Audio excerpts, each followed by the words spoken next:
வாசிக்கும்படியாக கொடுக்கப்பட்டுள்ள வேத பாடம் பிலிப்பியர் 2ஆம் அதிகாரம் 1-12 முடிய. பிலிப்பியர் 2ஆம் அதிகாரம் 1-12 முடிய. ஆதலால் கிறிஸ்துவுக்குள் யாதொரு ஆறுதலும், அன்பினாலே யாதொரு தேறுதலும், ஆவியின் யாதொரு ஐக்கியமும், யாதொரு உருக்கமான பட்சயமும் இரக்கங்களும் உண்டானால், நீங்கள் ஏக சிந்தையும் ஏக அன்பும் உள்ளவர்களாயிருந்து இசைந்த ஆத்துமாக்களை ஒன்றையே சிந்தித்து என் சந்தோஷத்தை நிறைவாக்குங்கள். ஒன்றையும் வாதினாலாவது வீண் பெருமையினாலாவது செய்யாமல் மனத்தாழ்மையினாலே ஒருவரை ஒருவர் தங்களிலும் மேன்மை உள்ளவர்களாக எண்ண கடவீர்கள். அவனவன் தனக்கானவைகளை அல்ல பிறனுக்கானவைகளையும் நோக்குவானாக.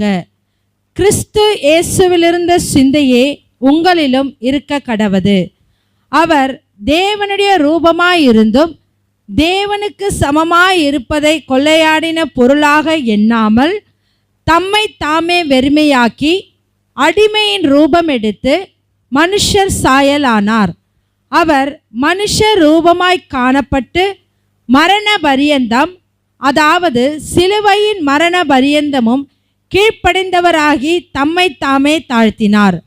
ஆதலால் தேவன் எல்லாவற்றிற்கும் மேலாக அவரை உயர்த்தி இயேசுவின் நாமத்தில் வானோர் பூதலத்தோர் பூமியின் கீழானோருடைய முழங்கால் யாவும் முடங்கும்படிக்கும், பிதாவாகிய தேவனுக்கு மகிமையாக இயேசு கிறிஸ்து கர்த்தர் என்று நாவுகள் யாவும் அறிக்கை பண்ணும்படிக்கும் எல்லா நாமத்திற்கும் மேலான நாமத்தை அவருக்கு தந்தருளினார்.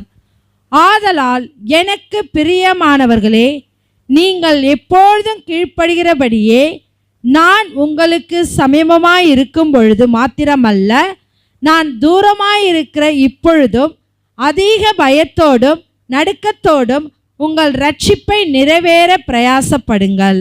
ஆமேன், ஆமேன்.